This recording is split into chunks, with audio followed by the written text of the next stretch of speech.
একটা ছোট গরিব পাপ্পির মা খুব অসুস্থ ছিল। ডাক্তারের কাছে নেওয়ার মতো টাকাও তাদের ছিল না। পাপ্পিটা সারাদিন রাস্তায় ঘুরে মানুষের কাছে সাহায্য চাইতো, কিন্তু সবাই তাকে তাড়িয়ে দিত। একদিন বৃষ্টির মধ্যে সে কাঁদতে কাঁদতে বলল, আমার মাকে বাঁচাতে একটু সাহায্য করো। এক ভালো মানুষ আর তার পোষা কুকুর সেটা শুনো। তারা পাপ্পিটাকে সাহায্য করলো। মা কুকুরটা আবার সুস্থ হয়ে উঠল। পাপ্পিটা তখন বলল, আজ আমি বুঝলাম এই পৃথিবীতে এখনো ভালো মানুষ আছে। দয়া করলে কখনো ছোট হওয়া যায় না।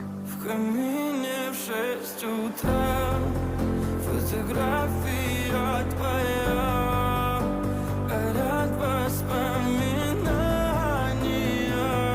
о тебе. У камина в 6 утра.